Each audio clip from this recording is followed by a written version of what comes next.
theswirlworld.com, podcast episode 141. The Swirl World. Interracial. Diverse. Beautiful.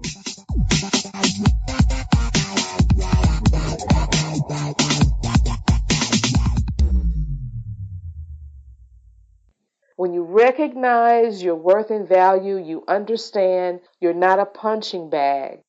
You're not a garbage dump. You're not someone that is fit for nothing but to be used and abused and then discarded. Hello, beautiful people. This is Michelle Matthews Calloway, also known as A Swirl Girl, coming at you on behalf of theswirlworld.com, where we celebrate Black women, mind, body, soul, and spirit. We do this over on our blog at theswirlworld.com, on our very active Facebook page at The Swirl World, also on Twitter, where you can find lots of inspirational quotes and up-to-date information on the accomplishments of Black women. We also have a sister page, Beautiful, Powerful Everything, where you find the same types of content, articles and photos, inspirational pieces that showcase the beauty and accomplishment of Black women. If you're in the military, you can check out our Military Swirl Facebook page, featuring beautiful photos from around the world of Black women in interracial military relationships. Now, we're talking this month, in the month of February, about love. Yeah, it's Valentine's Day, and I'm thinking in the stores we started seeing the hearts and the balloons and the candy in January. Well, now it's almost upon us, and I wanted to, for the month of February, talk about love.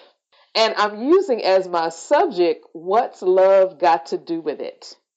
You know the song from Tina Turner, What's Love Got to Do with It, she asked. What's love but a secondhand emotion?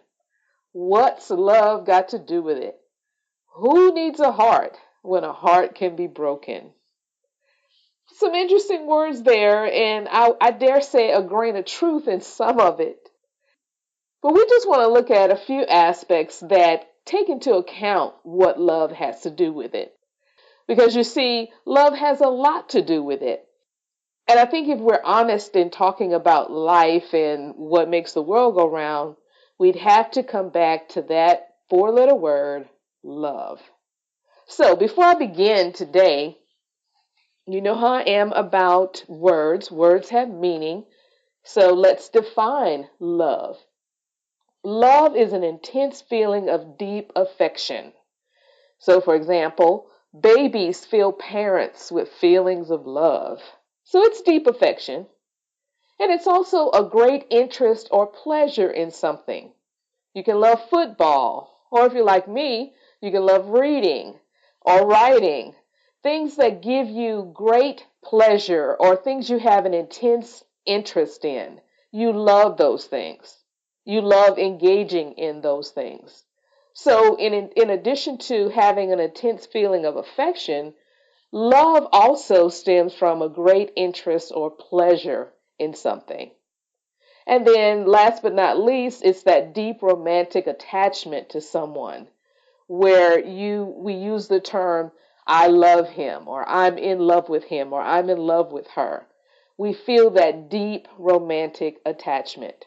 In doing the research, I found that we normally use the word love when we're describing feelings, like I just did, intense feelings or deep affection, great interest or pleasure in something, or a deep romantic attachment.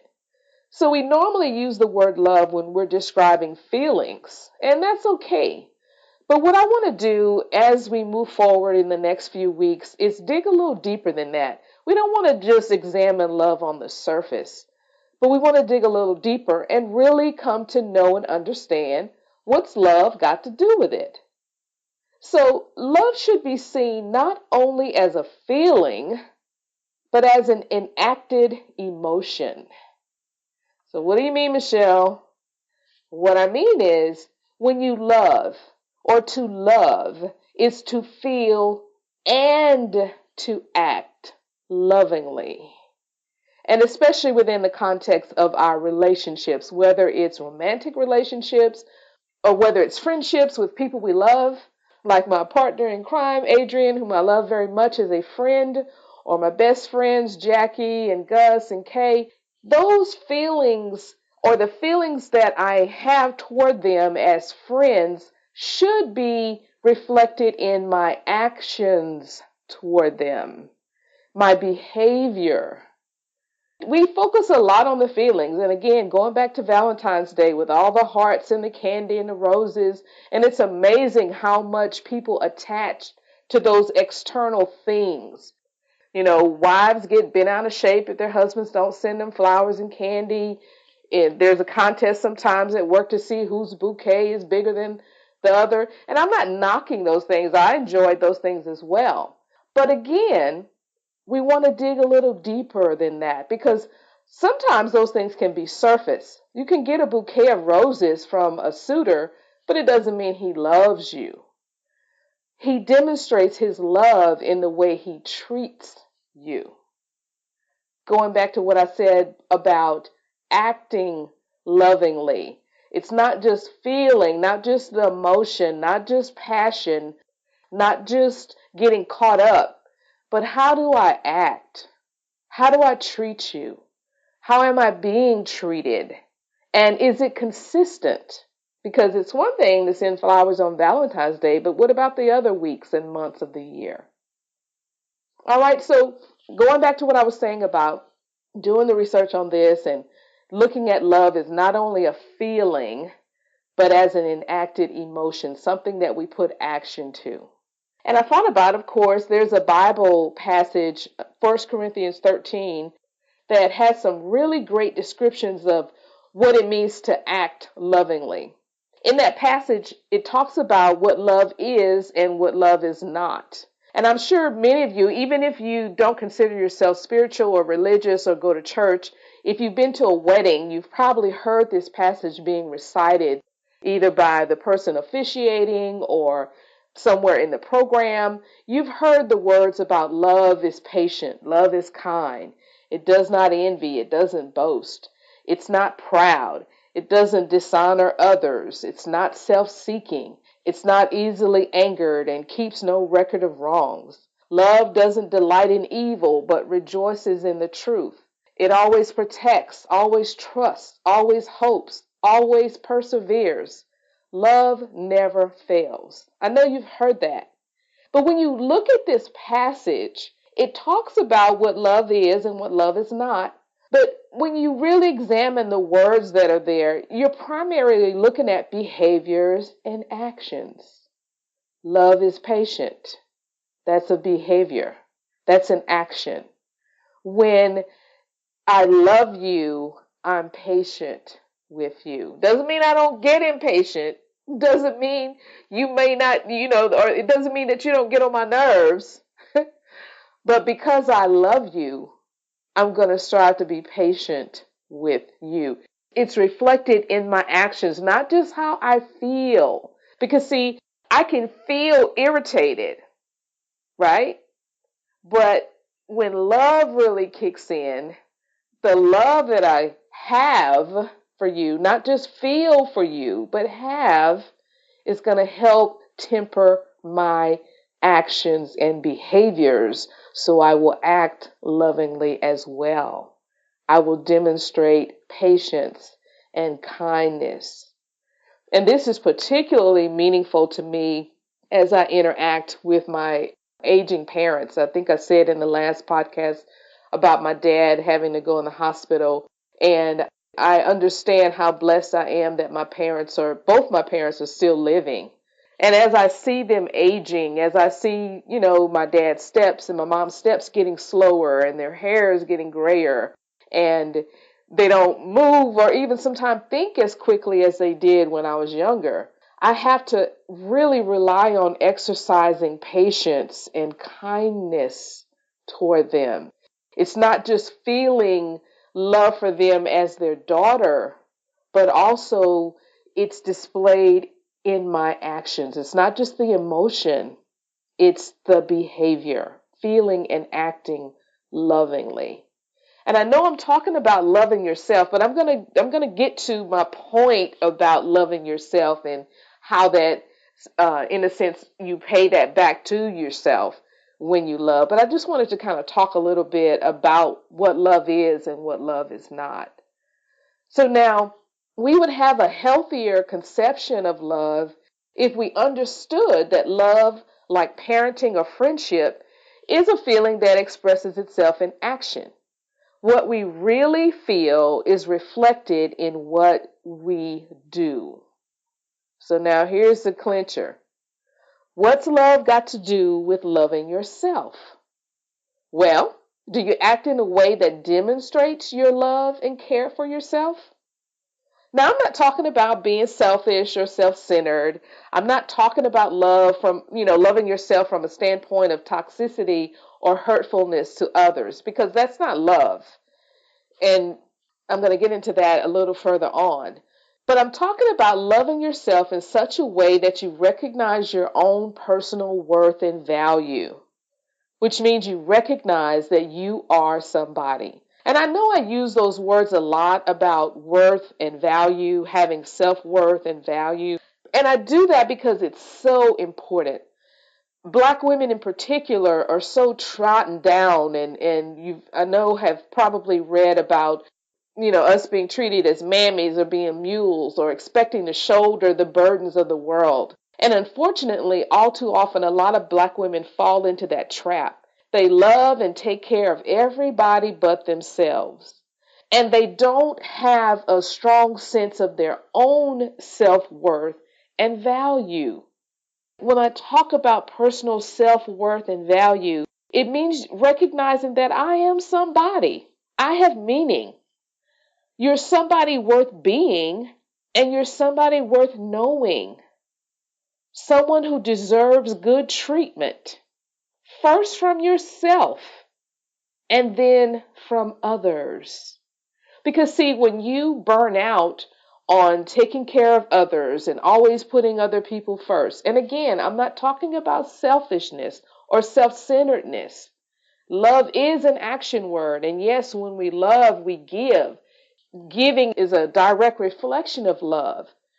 But we also can't give and do so much that we're burned out. We're tapped out. There's nothing left for us. Because real, genuine, healthy love is based in a healthy view of oneself, a healthy sense of one's own worth and value. Think about when you're on the plane and they tell you, if the oxygen levels drop, the masks are going to come down. And the stewardess says, put the mask on yourself first and then assist others. How can I assist the person in the seat next to me if I don't have my own oxygen mask on, if I'm about to faint and pass out on the floor? You see where I'm going with this? And it's the same in our lives. It's the same in how we conduct ourselves and how we engage and interact with others. If I'm always giving, and never stopping to put my own oxygen mask on, eventually I am going to pass out. But when I recognize that, okay, in order to be of value to you, I have to be of value to me. And being of value to me means that I understand the importance of sustaining who I am. Are you with me on that? So I'm talking about understanding and loving yourself in such a way that you recognize your own personal worth and value, which means you recognize that you are somebody. You're somebody who deserves good treatment, first from yourself and then from others. Because again, if you're ripping and running and not getting proper sleep and not getting proper rest and not eating properly or getting enough exercise, the things that sustain you physically, mentally, and emotionally and spiritually, how good are you really going to be to someone else? Now let's talk about mindset as it relates to having that understanding of worth and value. I think it was in a previous podcast or maybe a video I did where I talked about the importance of refraining from engaging in negative self talk. You know, that negative self talk is that voice in our head that sounds like us. You know, that voice uses our voice and it uses the words you can't, or you're not good enough, you're not smart enough, you're not pretty enough, you're not intelligent enough. Or it's that same voice that may turn around and tell us, you're too much, you're too this, you're too that. And the overarching intent is to talk us out of doing something beneficial to our lives, or talk us out of moving forward, talk us out of setting goals. In other words, talk us out of the life or pursuing the life that we want. Loving yourself doesn't mean that you won't hear that negative self-talk, because that voice is there. But what it means is that you will combat those negative words and thoughts because you know and believe, and here it comes, you are beautiful, you are powerful, you are everything. And that's why it's so important to recognize your own worth and value, because when you hear those words, you can't, you won't, you combat them. Yes, I can. Yes, I am. And you put in the corresponding action. When you recognize your worth and value, you understand you're not a punching bag. You're not a garbage dump. You're not someone that is fit for nothing but to be used and abused and then discarded. And even if those things happened to you in the past, those things don't have to define your present. And they certainly don't have to define your future. You see, when you love yourself, you realize that you determine what happens to you. You control your own destiny. You decide how you are going to be defined. My former director, the late Deborah Watkins, she passed away unfortunately last year. But she told me something early on in my career, and I've never forgotten her words, and I'm sure I'll never forget them as long as I live. She told me, never give anyone your power, because once you give it to them, they'll never want to give it back. Now, Deborah was talking about things that happen in the workplace, in the office, what to do, what not to do, how to conduct yourself if you're in a managerial position, to maintain your position of power as manager. Don't let your employees run all over you, that kind of thing. And even as you interact with your peers who may be on your same level, or even your superiors, understand that you have a position of power that you operate from, and don't give it away. So I understood her words from a career standpoint, but those words of wisdom also apply to other areas of our life as well. When you allow someone else to define you and make decisions for you, what are you doing but relinquishing your power? Remember, you decide. When you love yourself, you'll make decisions that are in your own best interest. And again, you do it because you recognize your worth. It's in your own best interest to sever ties, whether they're romantic ties or ties of friendship, with people who are toxic, people who sap the life out of you. And I know it's hard. I'm not just speaking platitudes. I've had to apply these things in my own life, and it was extremely painful. But you, again, loving yourself, you recognize your worth, and you recognize that I don't have to put up with toxic friends. And you can't see me, but I'm using air quote over the word friends. Because think about what I said back when I was talking about 1 Corinthians 13 and the descriptions of love. Someone who means you well, someone who really loves you and loves you back, won't engage in steps or actions of jealousy and the things that the passage talks about, the dishonoring and being self-seeking. Someone who really genuinely loves you won't try to bring you down. They will seek to recognize their own toxic behavior and the impact that it's having on you. And when you express that, they'll seek to do something about it. But when a person is just toxic and they just expect you to just accept that, no. When you have a strong sense of worth and value and love yourself, you recognize that if someone genuinely loves me, they will try to protect me. They won't expose me. They won't hurt me or demean me.